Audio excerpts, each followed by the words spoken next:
that, I am going to welcome everybody on behalf of Ed Shikata and the rest of the team here. They'll introduce themselves as we move forward with our presentation. And so I think I'll just kick it right off and we'll ask Ingrid to share the presentation so that we're able to go right forward. Great. Ingrid, could you go to the next slide?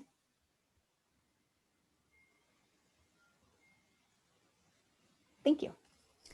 So I sort of did the welcome. We will do introductions as we go. I did want to mention that my name is Megan Horgan-Taylor. For those that don't know me, I'm the city's Chief Communications Officer. Welcome to today's training. We're excited to participate with you today and look forward to sharing some new information, new process, showcase the handbook a little bit. So from an agenda standpoint today, our focus will be very broad. We'll have a lot of different topics. We will do some discrete focus on different areas and elements of the Boards and Commissions Handbook, newly adopted in November. As part of that, we will discuss the work plan development and the process around that as well. The other thing I wanted to mention is the code of conduct. We will actually be discussing that as part of the presentation, expectations that the council has set, also some definitions that may be new to the group around microaggressions, and some additional updates on the city's race and equity work. And then we'll talk a little bit about open meetings, public records and meetings, conflict of interest, and we'll end with some communications items as well. I see that our city manager, Ed Shikata, just joined us. I did welcome everyone on your behalf, but would love to also, if you have a moment, to share a welcome with everyone. All right, I'd be happy to do the same. Nothing like trying to slip in unnoticed, but impossible to do on Zoom. So my apologies for that. Also for being late. My excuse is I was with the mayor and Joe Simidian. So not a situation where I could step out when I felt it was my time to leave. So just want to say thank you for being here. This really is really a significant milestone for the city of Palo Alto, and really appreciate your being part of this, as hopefully Megan was able to convey, and you know personally, that the council's interest in this is really rooted in trying to ensure that commissioners' experiences and being on commissions is a positive one, and to take the guesswork out of it along the way. And we know that there has been much, I'll say, history and complexity developed over time. So we hope that through the session here today, you'll help us and we'll help you accomplish that goal of taking the guesswork out and allow you to focus on the good works that you're doing for our community. So with that, back to Megan, or wherever we're going next. Thank you. That was perfect. You did that welcome wonderfully. It was seamless. It worked out perfect. So with that, we also just covered the agenda, so I think we can move to the next slide. And I'd like to turn it over to Beth Miner, our city clerk. Beth. Good evening. Hello, everybody, and welcome to this training. It is really good to see the number of commissioners that we have watching this. So I'm going to go over a few things this evening. The Board and Commission Committee Handbook, and talk a little bit about what's in it and some of the things on the agendas and that. If you can turn the next page, please. Here are some, we'll go over a little bit of the procedures and members' responsibilities. These are included in the book. It is something that we will be having all current board and commission members do, and the future ones will be a review of the handbook. All the commissioners will need to review the handbook, and then there's a page in there where you'll be able to sign, and you'll need to do this within 60 days of your appointment. Then a copy of that will come to my office, and we'll keep a copy of it. And also the board liaison will keep a copy of it so that they know who on their board has or hasn't reviewed it. Because it does carry a lot of information in there, and there are places where you can get additional information on the Brown Act and a few other things that you'll be able to have that information. The handbook does propose a board and commission work plans annually. Because this book was just adopted by the council and we're so far into the year that these work plans will be put on a little bit different track than they would be. But starting next year, we will have an annual work plan timeline for the council, board, and commissions to review. You'll be asked to review the handbook annually. There are attendance expectations, and the board liaisons will be keeping track of the attendance of the boards and commission members, just like council. They try to be at every meeting because there is information that they do need to get, and it's important for the public and your other members on your board to be able to rely on each other. Next page, Ingrid. The role of the council liaison is to act as part of helping you, one, get acclimated to what you need to know for your board or commission, when the meetings are, what the expectations are, help you find out what the commission has been looking at in the past and forward. So they're really there to help you and to help the chair and vice chair to put the agendas together. And they're there to answer any questions. If you have questions about the agenda or the Brown Act or anything else, they are there to help you with that. Each of the boards or commissions usually have a council member that is a liaison also, that you can ask questions if you need to of them also. I'm trying to look at the rest of this. The liaisons have the flexibility to discharge their duties, and it's hard to keep up with the members if they're not attending. Ingrid, next slide.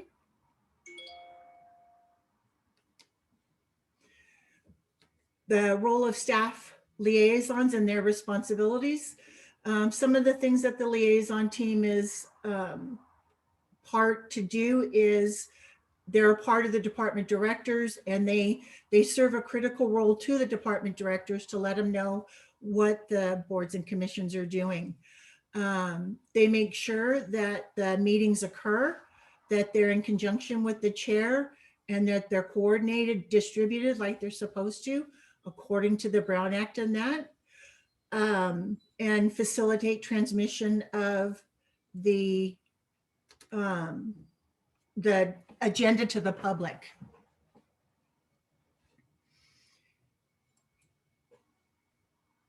Next slide, please.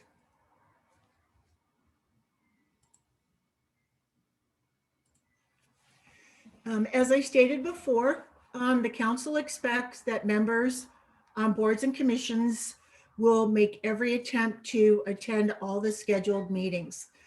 Going into it, when you're introduced to it and you're applying for the board or commission, information is provided about when the meetings are. And so I know we have had people in the past who have looked at that and said, I just can't do this. So they've dropped out of the continuing process of going through the interview process. And also, as I said, that the liaisons will be putting together a list of absences so that council can keep track of, who's attending the meeting. And it's just so they're information and informed about what's going on with each of them. In the handbook, it is stated that members miss more than 1/3 of the board and commission meeting during the calendar year.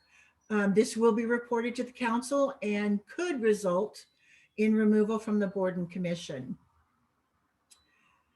Next slide, Ingrid, please. Thank you. On the work plan development, the members are expected to prepare an annual work plan. This is really not a new process. It is a new process, but we used to meet with the council used to meet with the boards and commissions once a year to go over what you have done in the past year and what you were looking to do in the coming year. This new work plan development is just a little bit more involved, and so that there's an actual report that will be coming to the council before that has what you've been working on, what you want to work on. And if something does come up for during that time period, you can it can be changed. Ed, did you want to answer something? I'm sorry, I was going to answer the Q&A. I will go ahead and continue doing that. Okay, I didn't know if that was for me or something else. In the handbook, there is a template for the work plan development that you'll be able to use in the chair and the vice chair. And like I said, if new issues arise during the year, it can be amended and forwarded to the council for approval. Ingrid, next slide.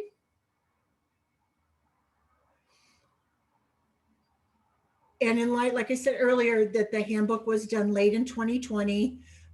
We believe that the work plans will be adopted over the next several weeks to a month or so, in partnership with my office, the city manager and attorney.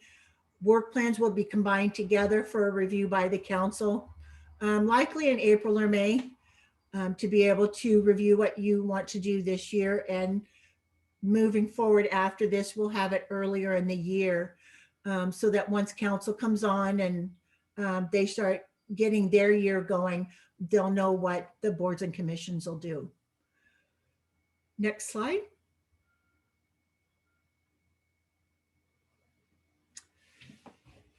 Removal, as defined in the handbook, if there's an issue with a board member, such as that absences. Board and commission members serve at the pleasure of the council. As you know, you're all appointed by the council through an application and review process. And they do reserve the right to remove one or more members at any time for any reason. It's understood that you're not entitled to any process in the event the council removes a board member from service. Next slide, Ingrid, please. Training and additional helpful resources. As I said before, there is the Brown Act, which is open and is a website open and public. Clicking on the link, it'll get you through the whole Brown Act and information on it. There's Rosenberg's Rules of Order, which we don't really follow, but it gives you a good grounding of how parliamentary procedures work and how the commission should do their work that they're working on. There's AB 1234 training and harassment training. And as we find additional resources that are online for you to be able to view, we can add them to here. Or if you have a question, you're more than welcome to ask myself or Molly Stump, the city attorney, who has a lot of information on this type of stuff. Ingrid, next.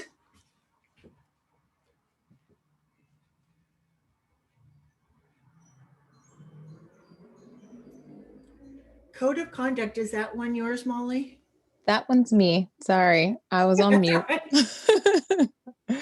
Good evening, everyone. Thank you, Beth. And thank you, Ingrid.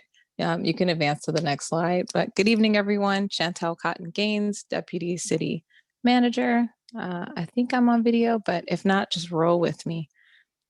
So I'll be going through a couple of slides, just going over the new code of conduct that the council approved with the handbook. And it really comes down to the age-old treating others the way that you want to be treated and discussing the idea and not the person. Some of the specifics with the new expectation set is the city council is just reminding everyone to have positive and respectful dialogue as a baseline for behavior, and really refraining from abusive conduct, personal charges, etc. And if the chairperson of any of the boards or commissions is experiencing or seeing that behavior to intercede as appropriate. Next slide, please. So as you know, the city really engages every year in non-harassment training, and we'll talk a little bit more about the no tolerance for harassment on the next slide, but it links back to the city wanting to be an inclusive place, and that links to our race and equity work. So I'm actually going to read this slide and just share the mission statement that the city has related to our race and equity work. The city is committed to creating a respectful, fair, and professional workplace and city. We will identify prejudices, eliminate inequities, welcome many perspectives, and use a collaborative approach to create an environment that works for everyone. The city's commitment to achieve equity in Palo Alto is the shared responsibility of our residents, organizations, governments, and other institutions. This mission statement was adopted by the City Council in November last year to really help spearhead all of our work that we're doing in terms of race and equity and inclusion, and having that sense of belonging for all in our community. And our boards and commissions are a critical role in this work. Next slide. So as I mentioned, there's the no tolerance for harassment. So going through these very quickly, the city strives to be that inclusive environment, and one way of helping make an inclusive space is to develop an awareness around microaggressions, which is the link to the race and equity work. And part of that work will be doing some training later for boards and commissions as well as staff related to microaggressions. I am putting a little bit of additional information here today on microaggressions just as context for everyone attending this training, just because sometimes it's really without awareness that we know that we don't know that those things are occurring. So we have a short video on the next slide. We'll talk a little bit about the definition and a short video to just explain what a microaggression is and what we can do about it. So, okay, it hasn't started yet. Great. So quick definition: they're subtle, indirect, unintentional comments or actions against members of a non-majority group. Hidden messages may communicate that people are lesser than human beings, suggest that they do not belong with the majority group, or threaten or intimidate them based on their identity. And the City Council is really committed to creating this space of inclusivity and belonging, as even shown by a resolution that they adopted on Monday, which is really focusing on stopping hate for particular racial groups. And on Monday, it was focused on the Asian American Pacific Islander group. But this is a video that will help us understand the term microaggression and really why it's linked to the work that we're doing and how we can intercede. So with that, I'll let the video play.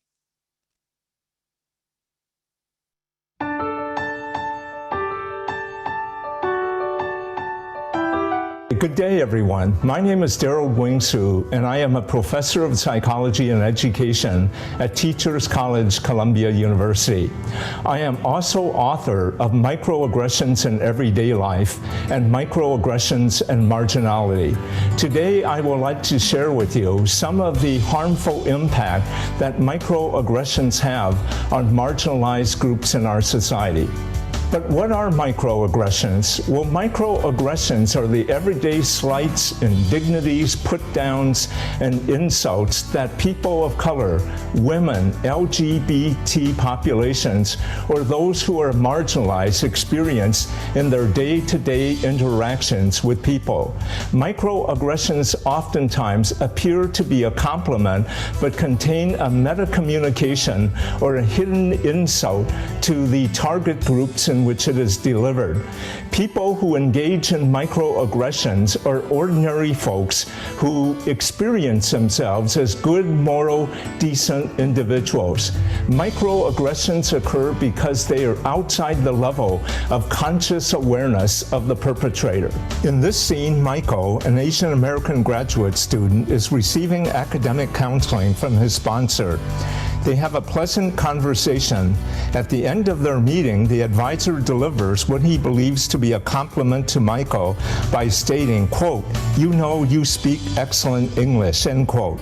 Michael is disturbed because it seems to imply that he is not a true American and that he is a perpetual alien in his own country. Microaggressions can also be delivered non-verbally through unconscious behaviors or gestures. In this scene, Jenny has finished a late night at the office and awaits the elevator. As the door opens, she takes one step forward, sees a black male rider, hesitates, and immediately clutches her purse and places her hand over her necklace. The hidden communication is that African Americans are prone to crime, will break the law, are up to no good, and will steal. Gender microaggressions occur also frequently to women. In this scene, Laura, a female manager, sits with her male colleagues in a meeting with the president. Note that the men tend to talk to one another, cut her off in mid-sentence, and that the president addresses only the males in the group. When Laura attempts to contribute to the discussion, she is oftentimes ignored. In one case, a male colleague checks his phone rather than listen.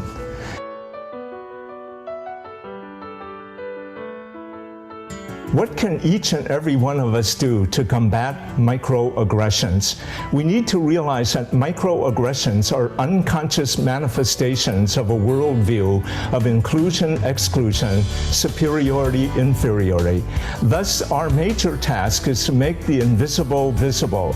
There are, in essence, 5 things that we need to do individually. First, learn from constant vigilance of your own biases and fears. Second, experiential reality is important in interacting with people who differ from you in terms of race, culture, ethnicity. Thirdly, don't be defensive. Fourthly, be open to discussing your own attitudes and biases and how they might have hurt others or in some sense revealed bias on your part. Lastly, it is very important to be an ally. Stand personally against all forms of bias and discrimination.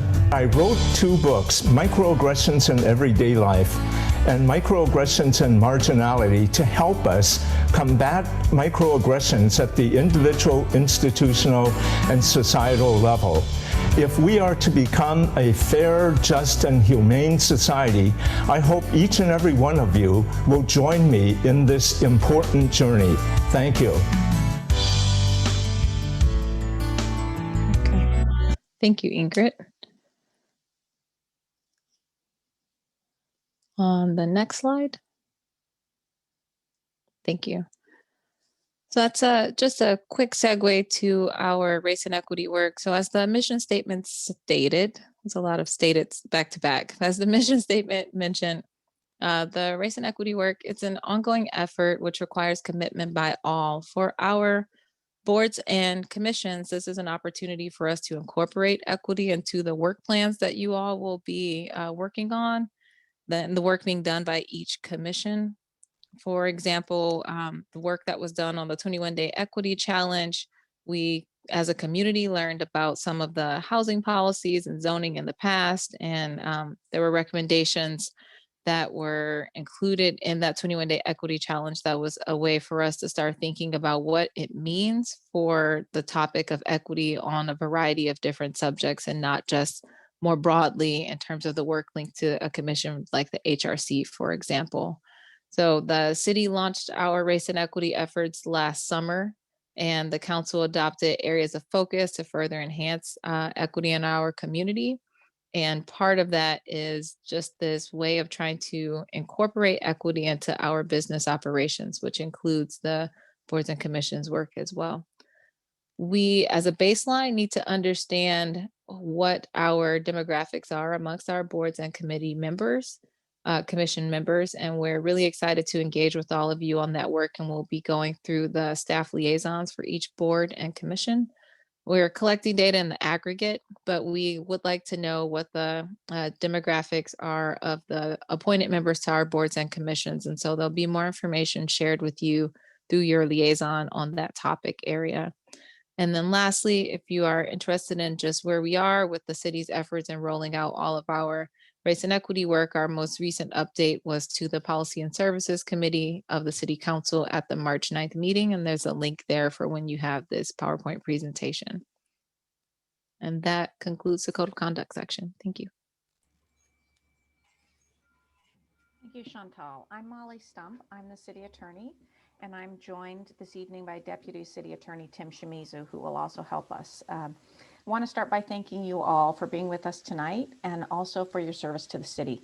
The work that you do on boards and commissions is a key part of making local government work well in Palo Alto, be responsive to the community, and work effectively on all the various issues that your boards and commissions address. Tim and I are going to talk very briefly about a few legal and technical areas that affect your work, and that we hope that knowledge of these areas will help to support you as you move forward. Next slide, please.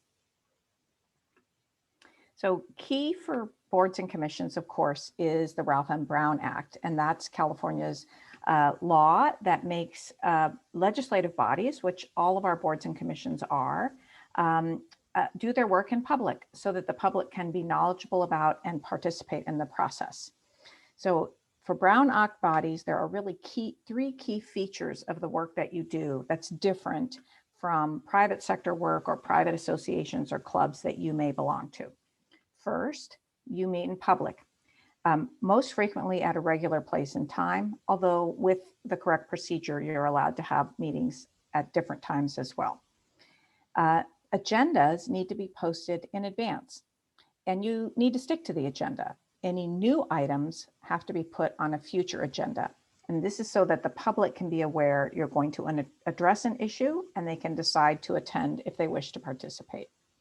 And the third key piece of the Brown Act is public participation. So the public has a place on every agenda. They may speak on every voting item, and they may speak once during your meeting on items that are not on your agenda that evening. Next slide. So who does the Brown Act apply to? It applies to all boards and commissions that are included in Palo Alto's municipal code. That's most of you, but not all of you. It also applies to advisory bodies that are created by formal council action. So council, for example, created the NVCAP. And so that body does its meeting in public because they are created by formal council action. It also applies to some of your subcommittees. Some boards and commissions do not form subcommittees, but others use them frequently. And depending on the way the subcommittee is formed, it may also need to comply with the Brown Act, or it may not need to. So if your subcommittee has continuing subject matter jurisdiction over a topic or an area, if it has mixed membership, meaning some members of your board and commission, and then some additional people from the community or another board or commission, or if it has a regular fixed time and place of meeting. Those are all factors that would lead us to conclude that that subcommittee actually does need to also comply with the Brown Act. Next slide. Tim, I think this is your turn. Good evening. I'm Tim Shimizu, Deputy City Attorney, and I will be telling you when the Brown Act does not apply to your role as a member of a board or commission. And the first example is when you as a board or commission member have a discussion with some member of the public who's not on your board or commission. That's totally fine. The next is when there are communications between less than a quorum of your board or commission with certain big caveats. Again, one example is if you're on a subcommittee that is subject to the Brown Act, as Molly just explained. Obviously, you need to be very careful about that. Also, another big example is if your board or commission has what are called ad hoc subcommittees that are defined as being less than a quorum, being on a single project, and they have to be temporary and short term. Now, this designation of whether or not the Brown Act may apply to your subcommittee is something that your liaison and city staff will help to make that determination. It's not for commissioners to figure out themselves. And so one basic overall key thing to remember is that the Brown Act doesn't apply when you're discussing things with individuals one-on-one, especially if they're not part of your board or commission. Next slide. Now, what is a meeting under the Brown Act? And again, what is a meeting is important to remember because this is when the requirements that Molly just talked about, you need to meet in public, post agendas, and have public participation. Those are when those things are, when you have a meeting, those 3 things are required. So a meeting is when there's a majority of members at the same time or place to hear, discuss, or deliberate on any matter within their subject matter jurisdiction. So a majority of members, obviously, if you're on a commission of 5, then that's 3. If it's on 7, that's 4. At the same time or place, now that doesn't just mean in the same room or even just at the same Zoom meeting. It's actually much broader than that. You can have a meeting even on a Facebook post on social media. So just be really careful if somehow on the same post, you need to watch out if several commissioners start posting and talking to each other on the same post. To hear, discuss, or deliberate. So this is much broader than just voting on a commission. It includes any kind of talking about it, just talking. And on any matter within their subject matter jurisdiction. So most jurisdictions on most committees and boards are pretty clear. If you ever have a question, of course, just ask your liaison. So one big exception, as I kind of mentioned in the last slide, are serial meetings. And this is when a majority uses direct or intermediaries to discuss something within the jurisdiction. And so there are kind of 2 basic models. There's the hub and spoke model, where one person in the middle starts receiving various communications from different members of the board or commission, and they start relaying that information back to other members. And so you end up having a majority of your board or commission talking to each other through this one person. It can also happen in a serial conversation where, like telephone, where person A talks to person B. Now person B relays what A and B said to person C, and by the time you get to the 4th person, now the 4th person knows what A, B, and C talked about, and now you have a majority with A, B, C, and D. So be very careful about that.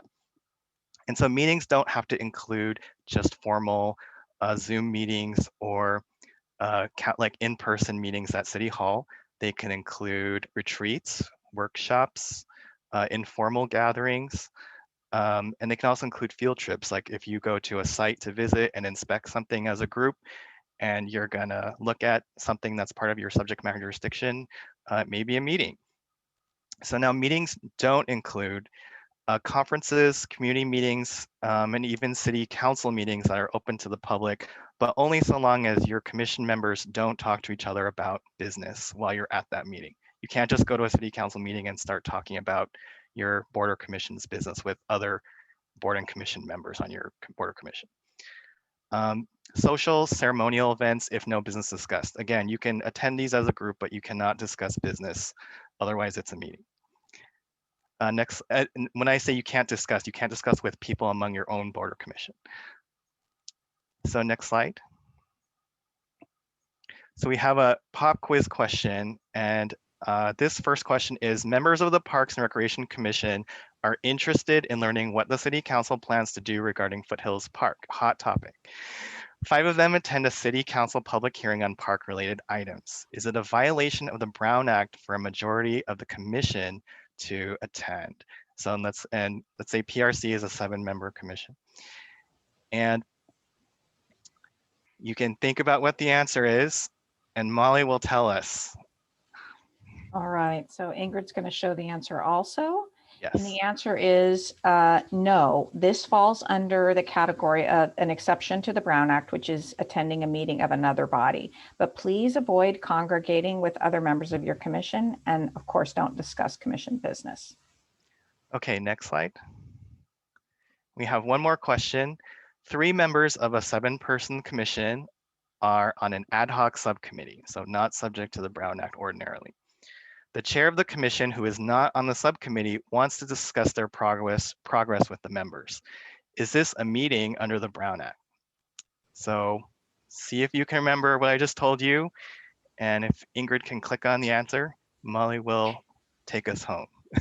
So yes, this very well may be a meeting.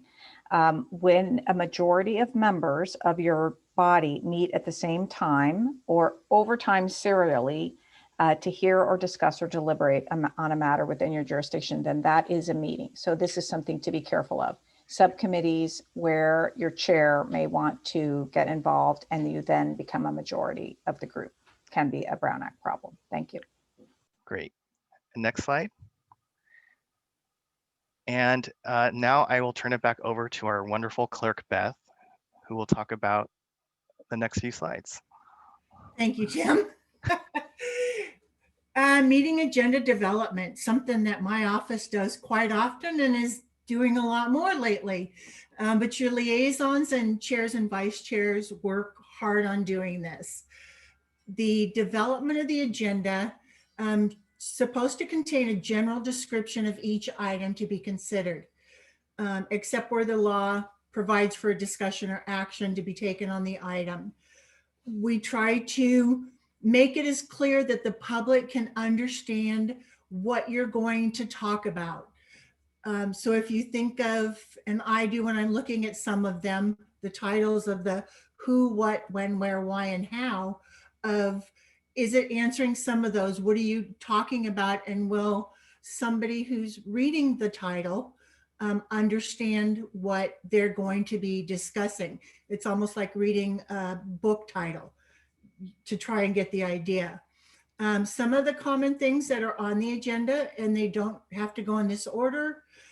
This is kind of the order that we use for council agendas, is the call to order or roll call, approval of minutes, then public comment, or oral communications. This is where the public can talk to anything that's not on the agenda, but is in the purview of that board or commission, or in council's case, the council. Action items, reports by board and commission members or cut subcommittees. And then we have one where it's similar to the brief announcements or matters, and then the adjournment. Each of the agendas should contain parts of those, maybe not in that order.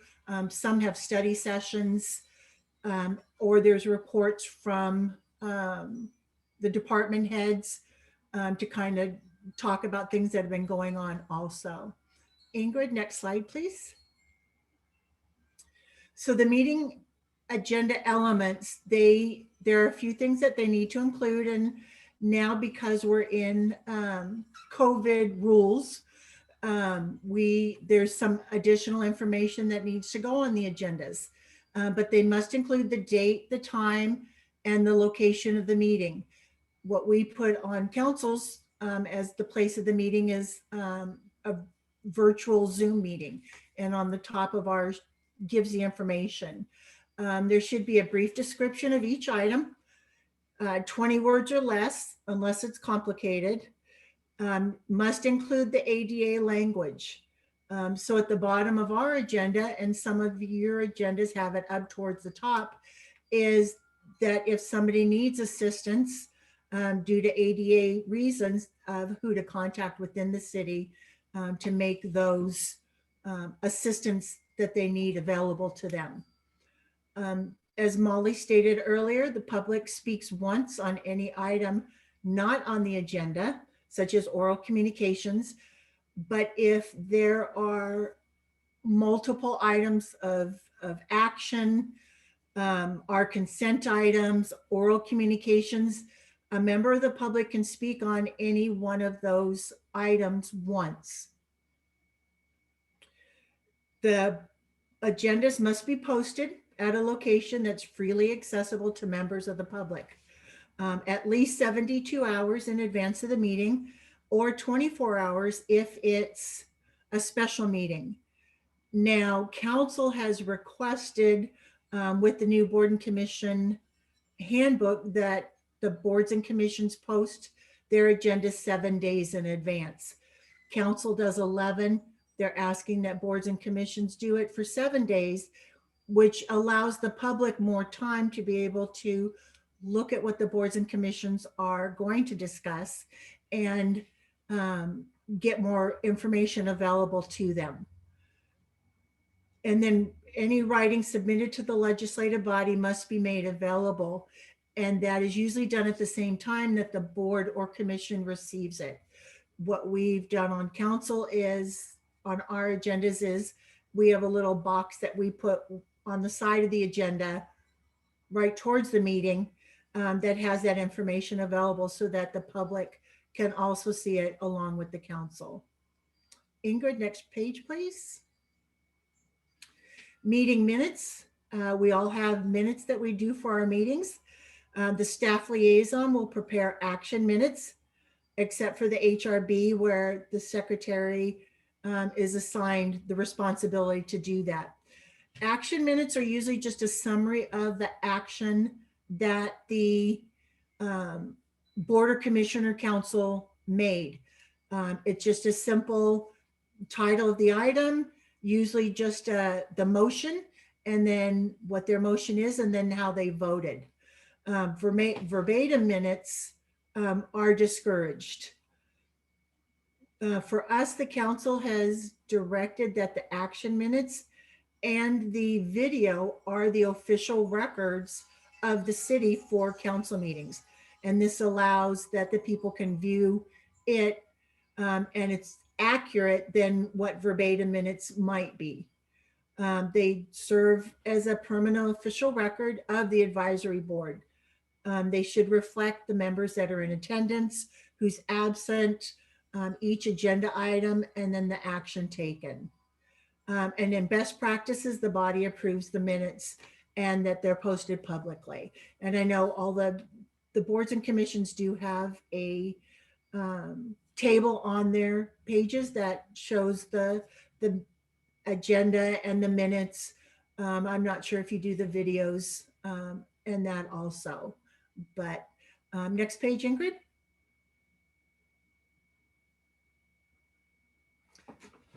Public records requests. We have every document that the city you do, like our emails, reports that we do, all of those are subject to the Public Records Act. These include written materials, our texts on our phones, audio messages, videos, anything that's created by a public official, and that's meaning any employee and or board or commission member, they must be available to the requester. Draft items don't fall under this because they are just draft and they're not a final document. There is a process that we do use and a program that's used where the public can request public records, and they can do it through this program, through a phone call, they can send us an email, they can walk into a department, or as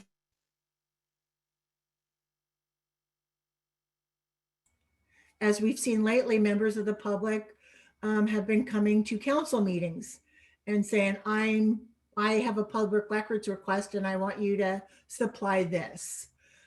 Board and commission members need to know to be professional in your communications in the event that it might be requested to have a copy of those records. Assist with the request through your liaison when it's requested.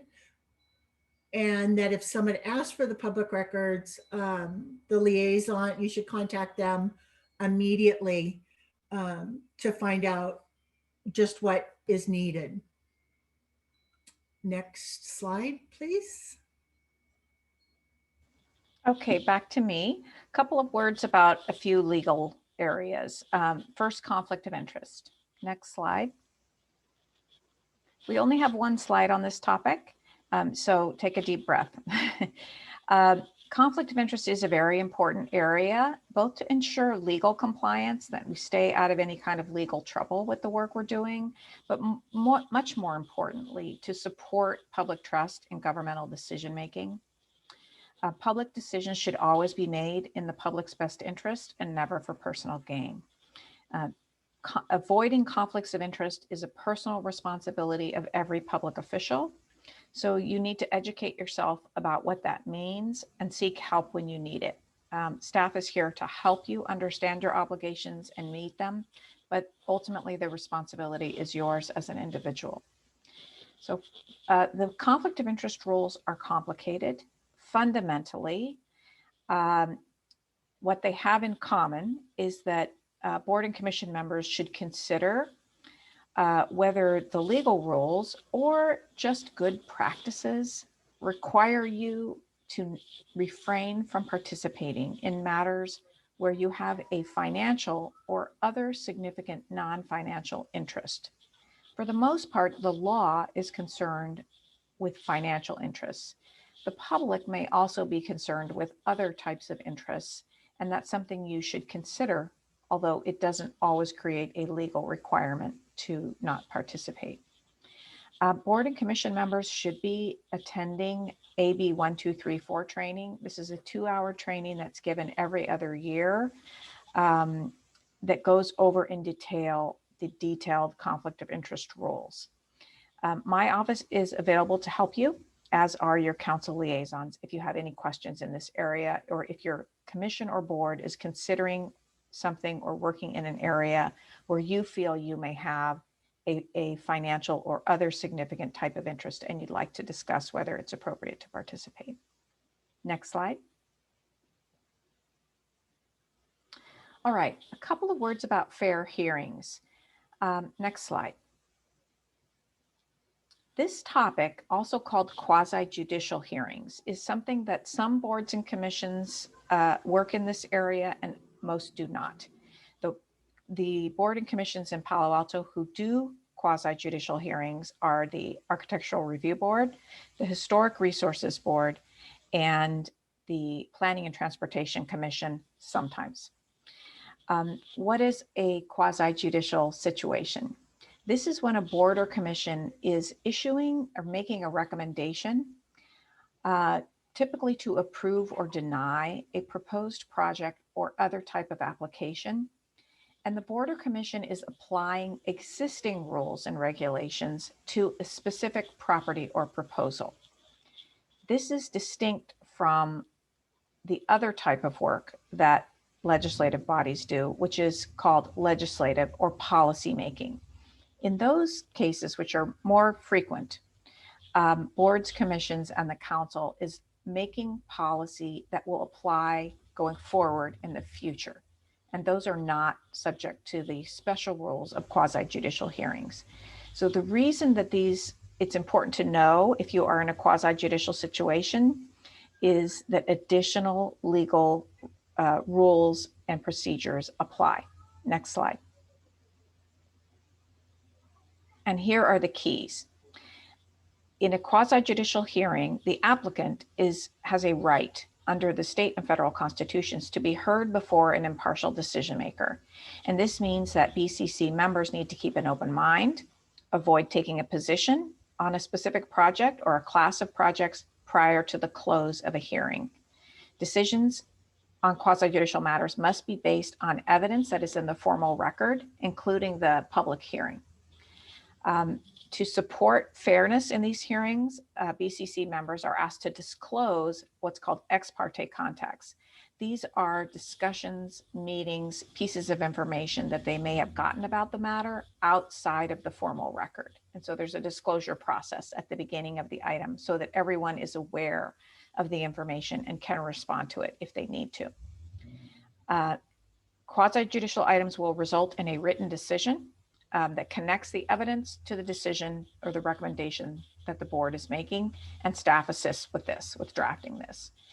And substantial evidence is needed to support whatever the board or commission decides, and staff can also assist you in understanding whether there is sufficient substantial evidence in the record to support a conclusion that the board is making, or whether it's an area where there is not sufficient evidence.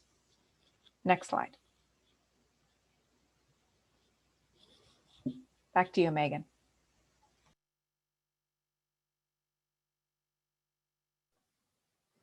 That was quick. I was typing an answer to a question. Okay, so I will take just a few seconds to chat a little bit about some communications area and reinforce something that Tim brought up earlier around social media. So with that, let's go to the next slide. So first, I just wanted to mention we do receive a lot of media inquiries here in the city of Palo Alto. The chair of the board, commission, or committee can be the spokesperson for their related commission or committee. And/or if the commissioner is uncomfortable with sharing questions or responding to inquiries of that nature, I could also assist and am available to field the media inquiry. I did want to mention that accepting an interview or providing a statement is acceptable via email, and it really should be an opportunity related to how comfortable the chairperson is with interacting media. So with media, so responding an email versus having a phone interview, things like that. We can definitely talk through that. I could give some guidance and advice there if needed. Current practice is to at least inform the Chief Communications Officer of the media inquiry. There are times where the commission chairperson can definitely share information on their commission's behalf, but as it relates to a city position or a council position of some topic or nature, that should be something that I field and respond on behalf of the city itself. Again, I am available to answer any questions or to assist in any way. And the next slide can provide some of my contact information. Ingrid, could you go to the next slide? Thanks, I was too quick there.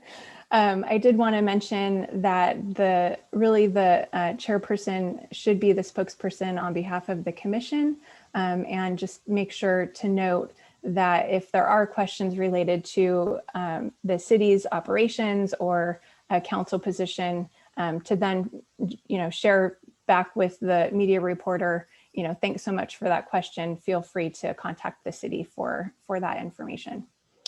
So my contact information is here. If we haven't met before, I have interacted with many of you face-to-face when we were in face-to-face, but also via email frequently as well. Next slide. So I wanted to also just share a little bit of information about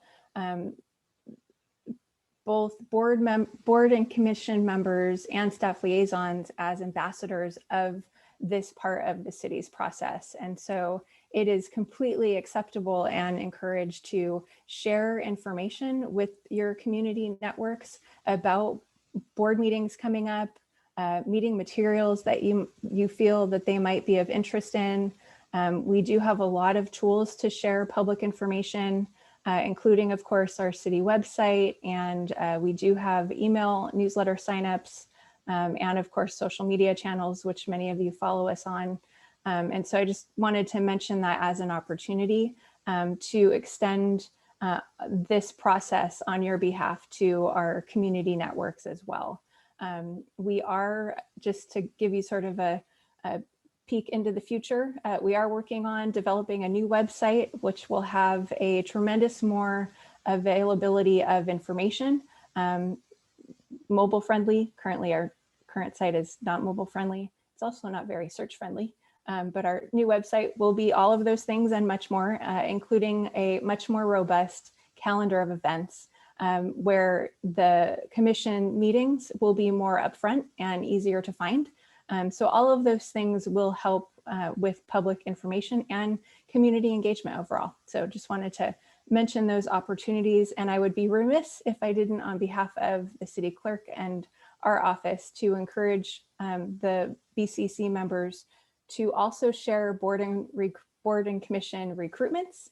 We are currently recruiting for positions that are open, and the next slide, Ingrid, that provides some additional details. There are 12 positions open on a variety of different boards and commissions. And so I just wanted to mention, as part of that, that the spring recruitment is open. The due date for any applications is April 6th, and the application process is online. Beth, did you have anything else you wanted to add there? We would really appreciate a lot if the commissioners can talk to their neighbors, friends that want to be on it.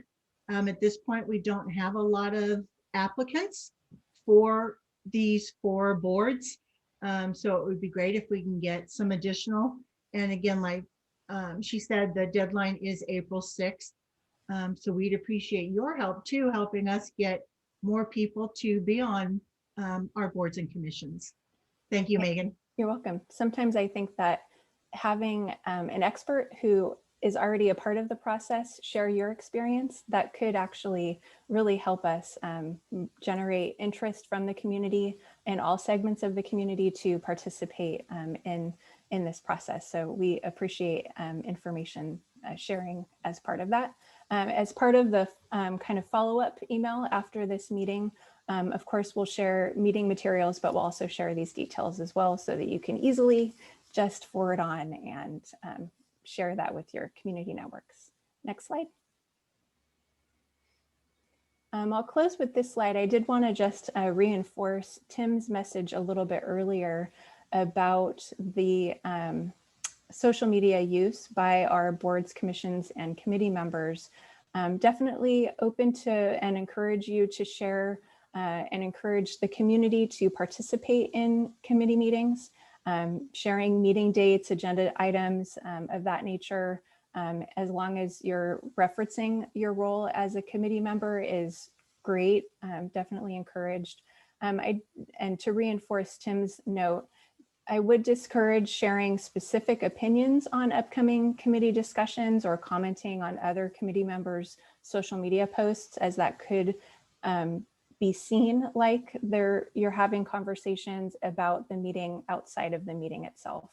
But definitely encourage folks to participate in the public meeting rather than discussing it via social media is a way to go and sort of avoid that perception. So with that, next slide. Just a reminder for folks who may not know, we are on social media, Facebook, Nextdoor, Twitter, a whole bunch of different areas. We also do have a blog. And if you're interested in learning more, you can go to our city website. It's cityofpaloalto.org/connect. And that provides links to all of these opportunities to connect on social media and other ways. Next slide.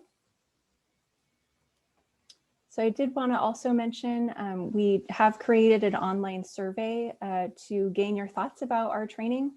So the link is listed here. And again, we'll share that through an email as a follow-up to our session today. Next slide. All right, so with that, I think we can unshare our presentation and take a few questions either through the Q&A session and or through the chat. If you're interested in raising your hand and asking a question, we could also facilitate a few questions as well. Megan, do you want to give a plug to the new website that's coming up? Sure, we are working and developing a new website. It will look much nicer and cleaner and more modern than our current site, but it will also provide a wonderful opportunity for the community to connect and be connected to much more public information than before. A few features, like I was mentioning, there is a robust search feature. I think that will help all of us with lessening our frustration on our current site. That's definitely not robust. And also just to mention, it will be optimized for any, whether you're on your laptop, whether you're on an iPad or your iPhone, it will look and seem seamless on any of those devices. So super excited. We're hoping to launch with this spring, but within April sometime. And so more on that will be coming up soon. Thanks, Beth. All right, with that, any raised hands from folks? I don't see any raised hands. Let me see if there's any questions. Not questions, but a few comments. Coloma Smith, thank you, Coloma, for your question. Do you have a flyer for recruitment? We do, and we'll send that out through email after our training today. Should we all now sign the mandatory review requirement, page 5 of the handbook? AC Johnson with the UAC, yes. You are all graduated. So feel free to sign that, and you can scan it to your staff liaison, and they'll forward that on also to the city clerk.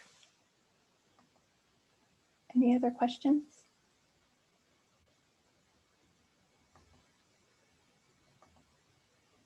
All right. Well, I think, Ed, we'd like you to have the last word. Oh, literally the last words. Well, again, just thank you everyone for joining us this evening and for your service. Hopefully this has been helpful, and we really do look forward to getting your feedback. I believe that may have been mentioned earlier, but we are having a separate training for commission chairs that will be next week, I believe. So with that, I think that ends our session this evening. Thank you again very much. Have a great evening. Thank you, everybody. Thank you, everybody. Thank you.